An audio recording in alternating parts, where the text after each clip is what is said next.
रोजाना की तरह आज फिर ईश्वर का नाम लेकर उठी, किचन में आई और चूल्हे पर चाय की पानी चढ़ाया। फिर बच्चों को नींद से जगाया ताकि वह स्कूल के लिए तैयार हो सके। कुछ ही पलों में वह अपने सास-ससुर को चाय देकर आई।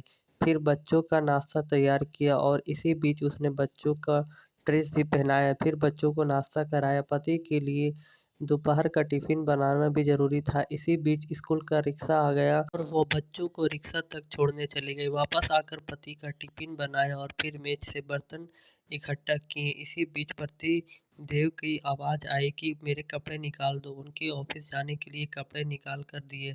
अभी पति के लिए उनकी पसंद का नाश्ता तैयार करके टेबल पर लगाया ही था कि छोटी ननद आई और वह कहकर गई कि भाभी जी आज मुझे भी कॉलेज जल्दी जाना है, मेरे भी नाश्ता लगा देना।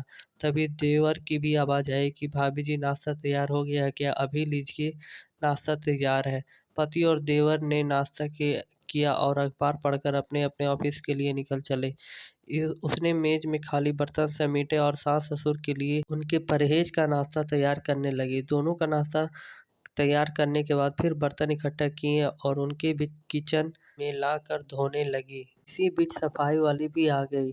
उसने बर्तन का काम सफाई वाली को सौंप कर खुद बेड की चादर वगैरह इकट्ठा करने पहुँच गई और फिर सफाई वाली के साथ मिलकर सफाई में जुट गई। अब तक 11 बज चुके थे। अभी वह पूरी तरह काम समेट भी न पाए थे कि काल बेल बजी और दरवाज़ा खोला तो सामने बड़ी ननद और उनके पति व बच्चे सामने खड़े थे। उसने खुशी-खुशी सभी का आदर किया और घर में बुलाया और उनसे बात करते-करते उनके आने से हुई खुशियों का इज़हार करती रही। ननद की फ़रमाइश के मुताबिक नाश्ता तैयार करने के बाद अभी वह ननद के पास बैठे ही थे कि सास की आवाज़ आई कि बहू खाने का क्या प्रोग्राम है? उसने घड़ी पर नज़र डाली तो 12 बज रहे थे। उसकी फ़िक्र बढ़ गई। वह जल्दी से फ्रिज की तरफ लपकी और सब्ज़ी निकाली और फिर से दोपहर के खाने की तैयारी में जुट गई। खाना बनाते-बनाते अब दोपहर के 2 बज चुके थे। बच्चे स्कूल से आने वाले थे। लो बच्चे आ गए। उसने जल्दी-जल्दी बच्चों को ड्रेस उतारी और उनका मुँह हाथ धुलवा कर उनका खाना खिलाया। इसी बीच छोटे ननद भी कॉलेज से आ गए और देवर भी आ चुके थे। उसने सभी के लिए मेज़ पर खाना लगाया और खुद रोटी बनाने में लग गई। खाना खाकर सब लोग फ्री हुए तो उसने मेज़ से फिर बर्तन जमा करना शुरू कर दिया। उसने फिर से किचन की ओर रुख किया तो पतिदेव घर में दाखिल हुए हुए होते हैं। बोले कि आज देर हो गई, भूख बहुत लगी है, जल्दी से खाना लगा दो।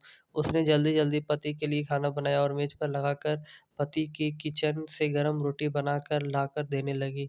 अब तक 4 बज चुके थे, अब वह खाना खिला ही रहे थे कि पतिदेव ने कहा कि आ जाओ तुम भी खा लो। उसने हैरत से पति की तरफ देखा, उसे ख़्याल आया कि आज मैंने सुबह से कुछ खाया ही नहीं है।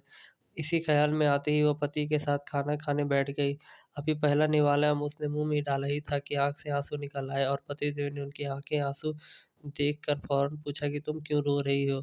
वह खामोश रही और सोचने लगी कि इन्हें कैसे बताऊँ कि ससुराल में कितनी मेहनत के बाद रोटी का निवाला नसीब होता है। लोग इसे मुफ्त की रोटी कहते हैं।